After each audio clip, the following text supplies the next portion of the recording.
It's Happy Friday. Richard Southern joins us now. Hey, Richard. Happy Friday. We've made it. We've almost done it. We've made it.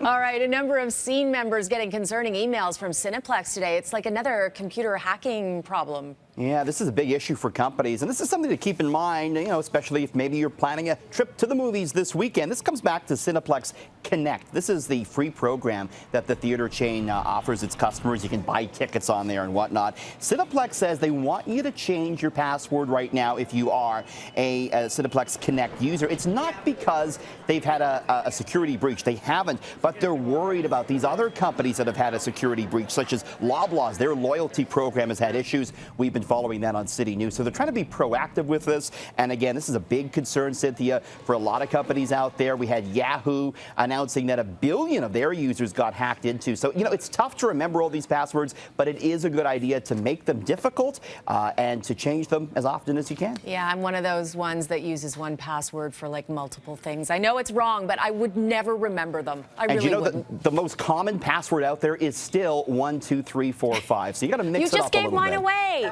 Okay. Now, Canadian inflation jumped to its highest level in 2 years in January. In Queen's Park, new carbon taxes are getting the blame. Absolutely. So consumer prices up 1.2% year on year in January, a much bigger jump than what was expected. And a surge in gasoline prices was to blame, but also the new carbon pricing policies here in Ontario and in Alberta really factored in. Overall, gas prices were up 20.6% year on year when you factored in that carbon price. The grocery bill, it's still expensive. We know that, although Stats Canada said we pay 2.1% less for groceries in January than we did a year ago. This puts the Bank of Canada in a tough place because they want to hike interest rates when inflation goes up, but really the economy on a whole isn't doing so hot, so they're reluctant to push those interest rates up. They're in a tough spot right now, Sin. Okay, and the big banks, well, not so much. They're turning some big profits, especially some jaw-dropping numbers from RBC. Record profits from Royal Bank, Canada's largest lender. It made a little more than $3 billion over just the last 3 months alone. Wow. It also raised its dividend. Investors like that.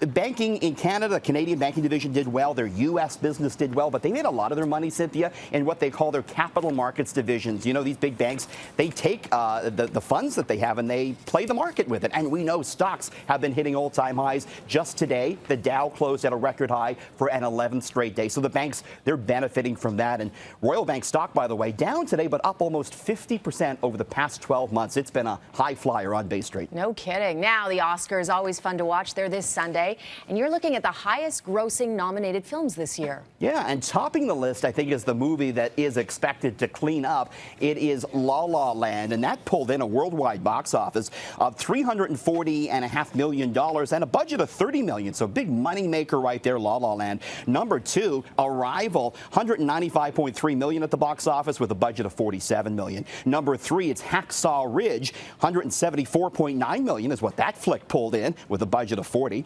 Hidden Figures, number 4, $165.5 million total at worldwide box office with a budget of $25 million. And finally, Lion, it had a worldwide box office total of $76.3 million. I've only seen one of those, Cynthia, and that's Arrival. And Arrival has a CityNews connection. Do you know what that is? No. Tammy Sutherland is in it. Then I must watch it. I must watch it. She plays a newscaster, so it's quite the stretch. But there you go. That's the CityNews Oscar connection this year. And I'm sure she's brilliant. Thank you, Absolutely. Richard. Thanks.